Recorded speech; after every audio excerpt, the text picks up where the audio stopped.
Hello everybody, and welcome to another Back to Basics video. Today we're going to, as you can see here, briefly discuss resistor color codes. I've done a video on them before, but we're going to start over and do a new one with the nicer filming and everything. So, the mnemonic that I was taught to remember these is not politically correct anymore, so I had to do quite a bit of research to find a mnemonic that was more monetization friendly. Although I can't monetize for another 480 something odd subscribers. But that day is coming closer, so we'll teach you a nice one. If you want to know what the not nice one is, ask me and I'll tell you in the comments or something. Anyway, so resistors have a series of color bands that are put onto the resistor to designate what its value is. And each color band represents a different number or multiplier, we'll get to that, on that value number. So those colors are black, brown, red, orange, yellow, green, blue, violet, gray, and white. I don't know why they put gray and white right next to each other in the color scheme, because on some resistors it's really hard to tell the difference between gray and white. Then you'll have some additional bands that can be gold, silver, or in some cases there will be no color, but we'll cover that in a minute. So, for black, that represents a 0. Brown represents a 1. Red represents a 2. Orange represents 3. Yellow, 4. Green, 5. Blue, 6. Violet, 7. Gray, 8, and white is 9. And using a series of color bands, we can create any value of resistor. And in the case of actually seeing a gold or silver band, gold will be a multiplier of 0.1, and silver will be a multiplier of 0.01. And then, well, we'll get to the other situation in which you see the gold, silver, or no color band. So, what do these numbers mean? Well, let's say we have a 4.7K resistor. Well, that color band is going to be a yellow, and then a violet, and then we've already got 2 digits of this number, and we need to make it 4.7 thousand, or 4700. So we need 2 more zeros at the end. So yellow, violet, red. And then sometimes you'll have a tolerance band. Gold is 5% tolerance. Silver is 10% tolerance. And no color band for tolerance is going to be 20% tolerance. It's very common to see silver color bands. So that's what you'll see on a standard 3-band resistor. Now there are also 4-band resistors. I don't like them because sometimes it's hard to tell which end of the resistor you're supposed to start on. But in the case of a 4-band resistor, this exact same resistor, 4.7K, you're going to have yellow for 4, violet for 7, but then you need to add a third significant digit, which in this case is 0, so then there will be black, and then you need to add one more 0 at the end of that, so then you'll have brown. I'll put BR for brown. So that's how that works. Now, what happens if you need to actually reduce the number of zeros that you have on a resistor? So let's say I have a 7.6 ohm resistor.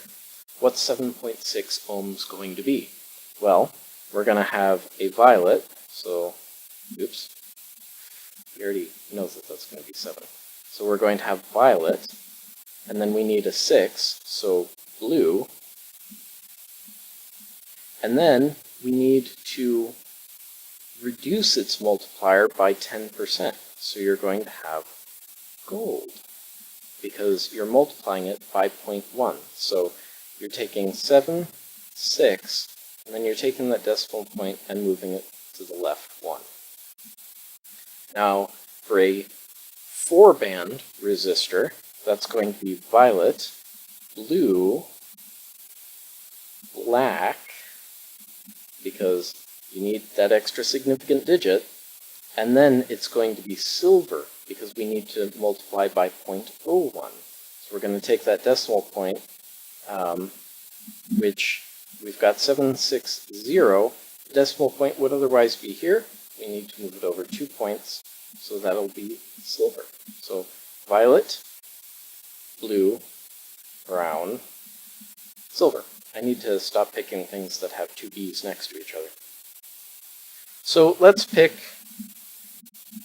another random, sorry, I keep shifting this around.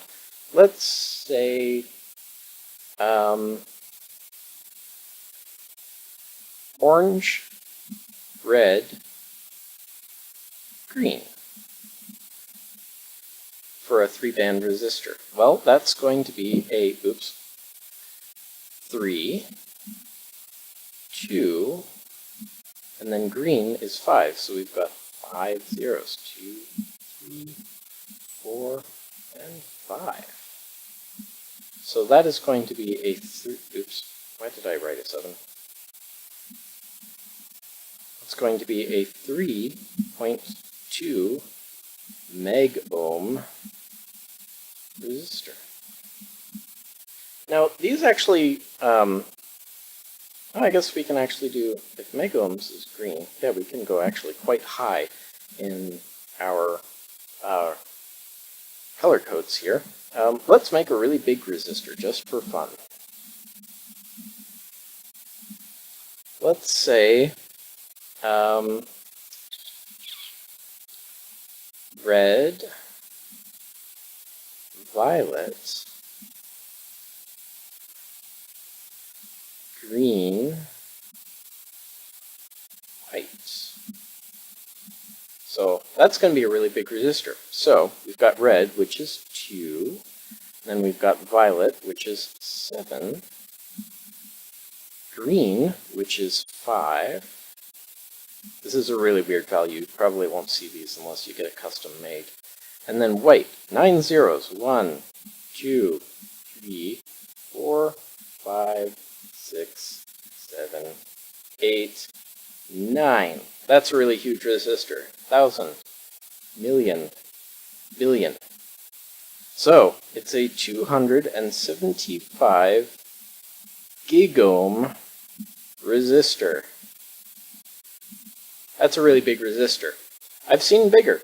On Mouser, just for fun, I went looking to see what the biggest resistor they have in stock, and they actually had a 15 tera ohm resistor.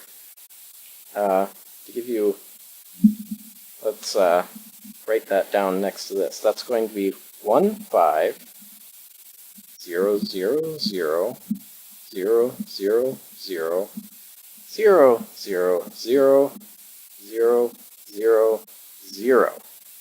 15 trillion ohms.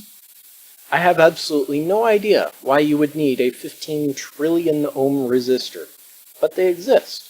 And you can't get a color code for 15 trillion ohms because you need,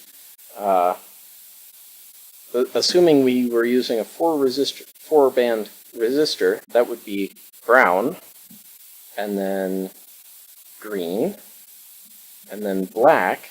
Then we need 1, 2, 3, 4, 5, 6, 7, 8, 9, 10, 11 zeros.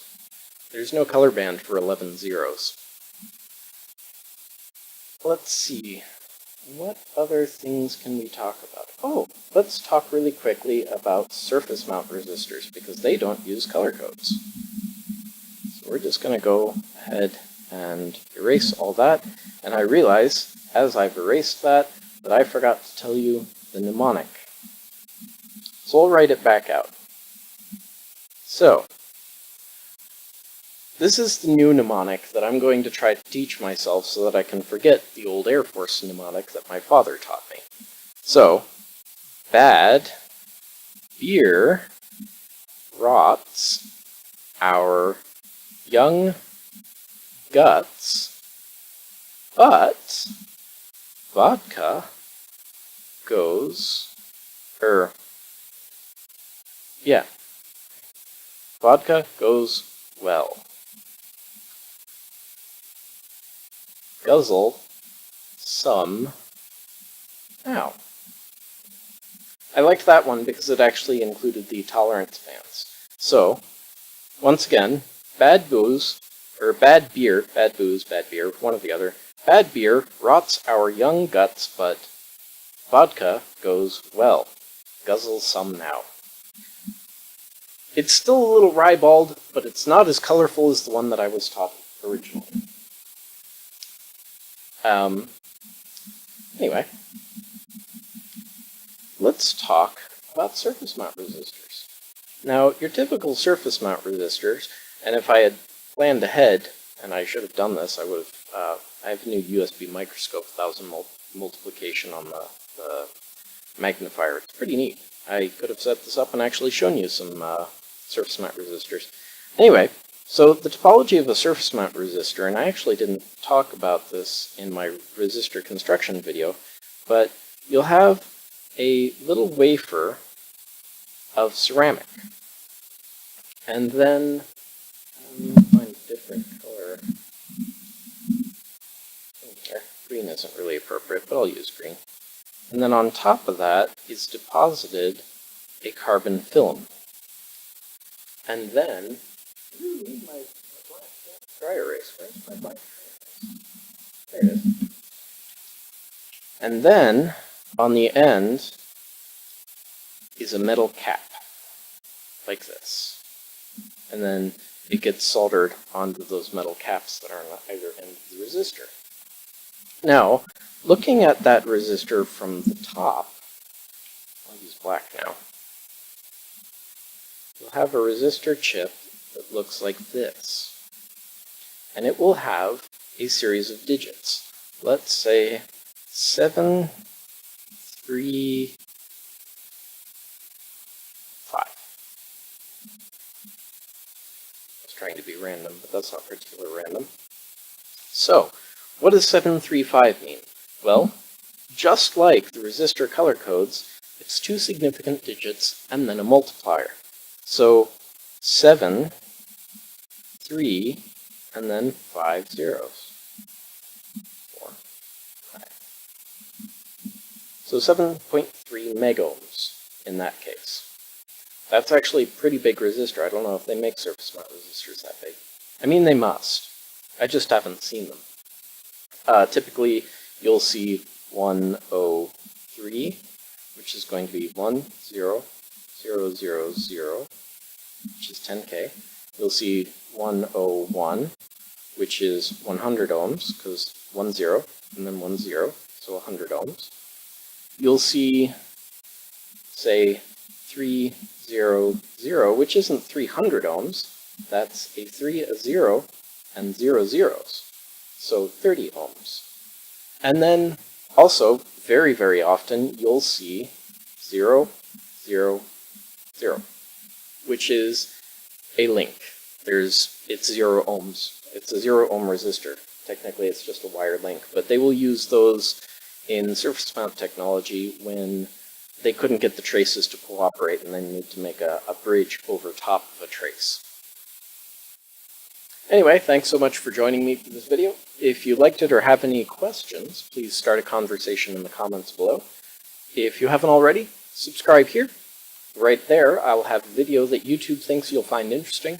Right over here will be the Back to Basics playlist. And right here will be a link to my Patreon, which will enable you to see these videos 1 week early. Even if you pledge $1, every little bit counts. Thanks so much for watching, and we'll see you next week. Bye-bye.